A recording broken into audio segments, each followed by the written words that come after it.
Добро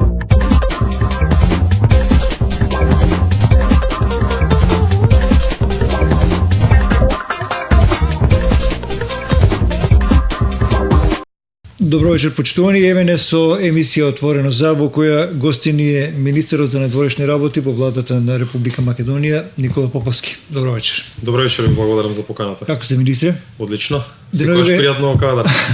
Бевте во Кавадарци деновиве со една голема делегација на представници на аташеата, на дипломатските представништва во Македонија, кој беше поводот што ја видовме во Кавадарци. Се обидуваме да работиме паралелно со она што го правиме надвор преку нашата дипломатска мрежа во светот за промоција на Македонија и во делот на извозот и во делот на инвестиции, да го правиме и тука во Република Македонија. Значи веќе имаме една програма на посета на извозно ориентирани индустрии, на која се обидуваме да ги инволвираме што е можно повеќе амбасадорите и дипломатите присутни во Македонија. Овој пат ја избравме винската индустрија. Добре. И мислам дека најлогичниот избор ни беше да дојдеме во Кавадарци. Таман во сезоната на откупот на грозјето.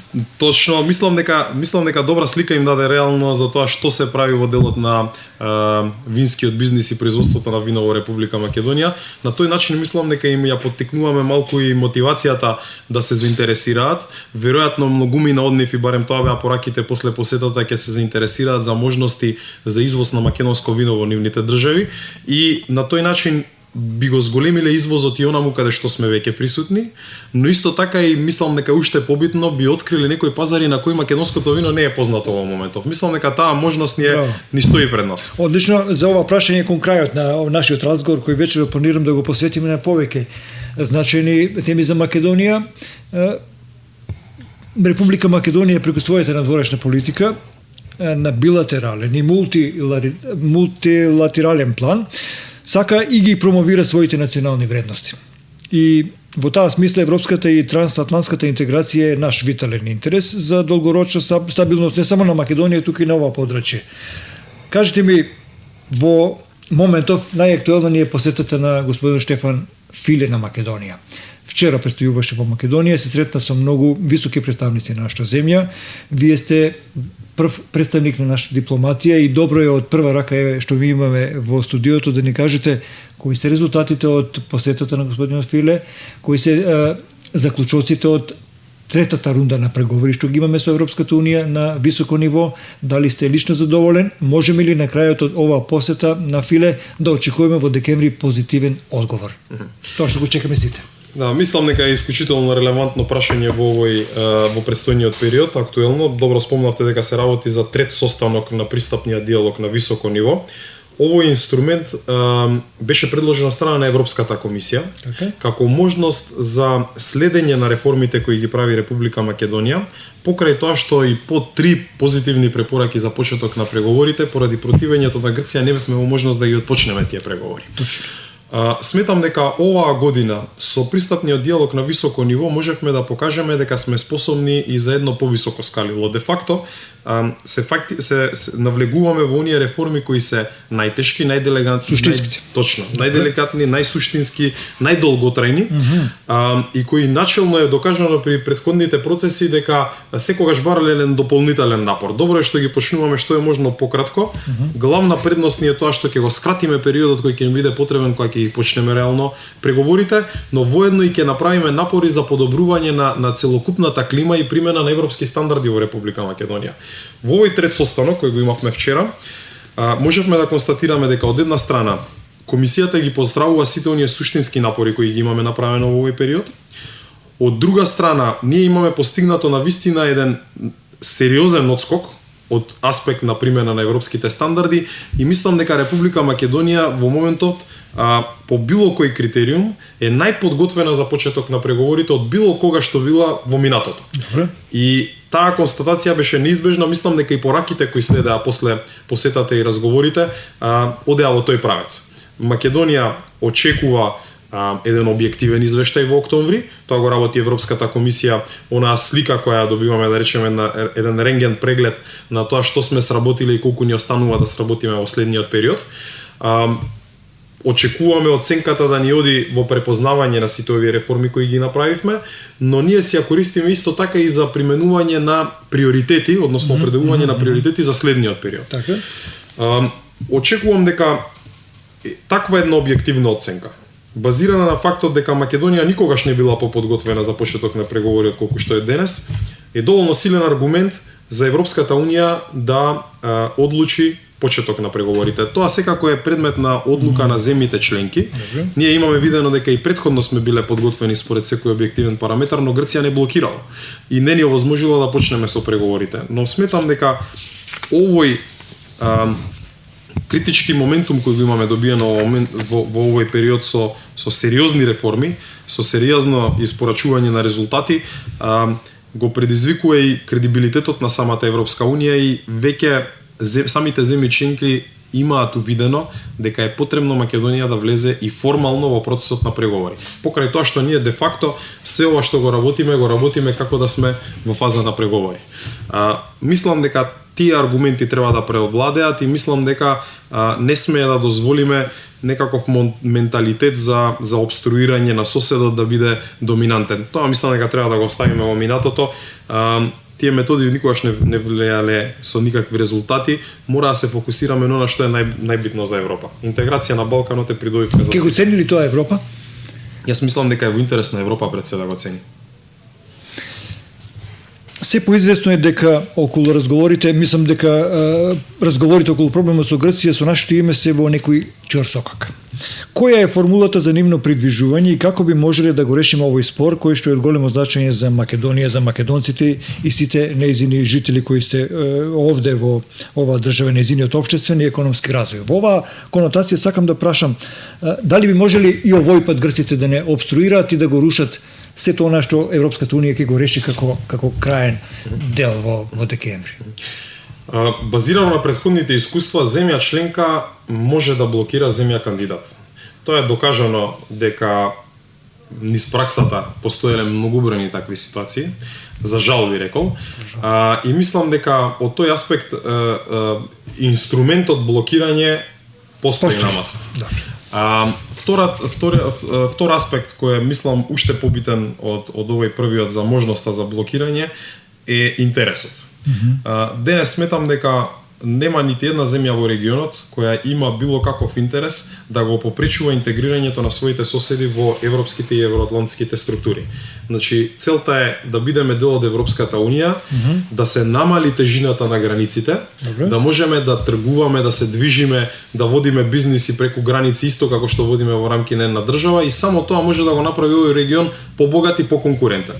Значи, тоа е интересот на граѓаните во целиот регион. Третиот аспект е тоа што спорот зимето објективно нас многу долго време не обструира да ги реализираме овие цели. Веќе малкумина, да не речам никој од сите оние со кои разговараме надвор, не се сеќава од каде потекнува спорот зимето. Никој не се сеќава дека пред 20 години Грција не има поставено непринципиелни и нереални бариери на основа на тоа дека Македонија представува некаква закана за Република Грција, безбедносна, не знам, територијалниот интегритет и така натаму. Значи, она што е ставено како причина за да се попречува Македонија е сосем нереално. Значи, излегува од било кој концепт за реалност.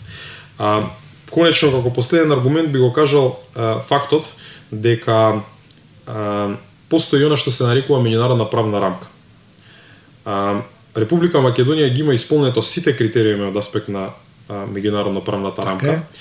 А со пресудата од Меѓународниот суд на правдата минатиот декември, многу јасно е кажано дека единствената страна која ја прекршила таа меѓународна правна рамка е Република Грција. Не само тоа. Таа пресуда кажува и дека земја која прекршила меѓународна правна рамка и тоа е укажано од Меѓународниот суд на правдата, не смее да го повтори таквото однесување во иднина. Ние очекуваме дека Грција сепак се грижи за својот меѓународен кредибилитет и конечно за интересите на граѓаните од целиот регион. Затоа сметаме дека единствениот одговор на нашата конструктивна, позитивна политика која имаме во правец на нашите евроатлантски интеграции мора да најде на позитивен одговор од грчка страна. И сметам дека сите земји членки на Европската Унија имаат определена одговорност да помогнат ова да се реализира час поскоро. Постојат инструменти кои можат да го заобиколат грчкото мешање или рушење на нашите аспирации? Видете, инструментите кои ги користеле во минатото се инструменти кои, како што реков, од Меѓународниот суд на правдата се дефинирани како нелегални. Земја која практикува нелегална политика, мислам дека не може да биде поздравена од било кој партнер, особено не ако се работи за едно семејство во кое ги ставаме на највисоко ниво демократијата, заштита на основните човекови права. Она што било како политика практикувано во минатото не е многу компатибилно нити со демократски принципи, нити со почитување на основни човекови права од аспект на Република Грција. Јас мислам дека ние не треба да се фиксираме толку многу на тоа, бидејќи доволно сме платиле цена за наметнат крајно нерационален спор. Она што го очекуваме е враќање на она нормалното и рационалното, да надвладее на тоа ние рефлекси за наметнување на бариери кои постоеле во минатото. Сега, дали Република Македонија плаќа определена цена за оваа практика од страна на Република Грција, јас би рекол дека имаме платено превисока цена, бидејќи не треба да заборавиме дека сме земја кандидат од 2005 година за Европската унија. Многу долг период. 14 години имаме 14 годишни циклуси за прифаќање на односно пристапување кон НАТО, нешто што никогаш не било видено во историјата на проширување на НАТО, а и во едната и во другата организација главната идеја е дека креираме поле на соработка, односно креираме гаранција за безбедност и меѓусебна гаранција за безбедност помеѓу државите. Видете, вие во минатото сте имале ситуации во кои со членството на една земја членка во НАТО алијансата се елиминирала можноста за конфликт помеѓу нив. Зошто тогаш, кои би биле аргументите да се попречува аспирациите на Република Македонија, која е идејата, причината доколку придобивка од тоа имаат сите соседни земји. Грција е вклучителна една од нив. Во овие периоди на криза, тоа би требало да биде уште појак аргумент, бидејќи многу често се повикуваме на солидарност, мора да бидете солидарни и кон оние кои се приклучуваат на тој пат.